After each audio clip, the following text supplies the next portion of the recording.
आज रोजी 29/9/2025 दत्त मंदिर चौक ते जीटीबी स्टॉप या ठिकाणी बस खाली एक मनुष्य चिरडून त्याच्या आज मृत्यू झालेला आहे. मृताचं नाव जयवंत रामदास पाटील.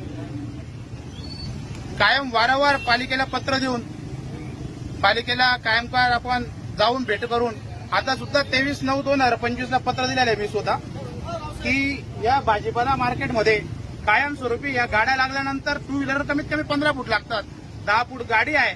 40 फुटाच्या रस्त्यातून आज आपल्याला 19 फूट रस्ता फक्त जावकला भेटतो. बस ही 9 फुटाची आहे. मनुष्य उभा राहिला तरी ते बसला खेचून लोकांना घेऊन फेकून बाहेर पडून जाईल. बसवाल्याला सुद्धा घाई राहते. आज या बसवाल्याने एक निष्पाप माणसाला चिरडून येतं फक्त या भाजीपालावाल्यांमुळे या गर्दीमुळे आज एक मनुष्य मृत पावलाय.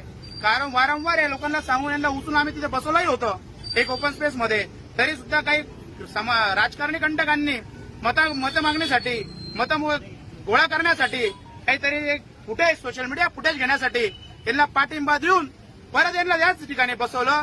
आज यांच्याही आज निष्पाप जीव मिळाला आहे. याच्यावर जबाबदारी कोणाची? याच्यावर अधिकारी कोण जबाबदारी घेईल? आज या मृत माणसा निष्पाप माणसाचा मृत्यू झालेला आहे फक्त या अतिक्रमामुळे. प्रशासनाला माझा सवाल आहे की या आतापर्यंत वारंवार अतिक्रमण का काढलं गेलं नाही? कोणत्या राजकीय हेतूखाली आपण एवढ्या वेळ दाबून राहिल्यात? का आपण एवढ्या वेळ दिवसापासून यांना साईडला करून आज या व्यक्तीचा मृत्यू झालेल्या व्यक्तीला आपण न्याय देऊ शकलो नाही? काय याचा आपण जीव वाचवू शकलो नाही? हे प्रशासनाला संबंध धुळ्याच्या प्रशासनाला मलाही मागणी.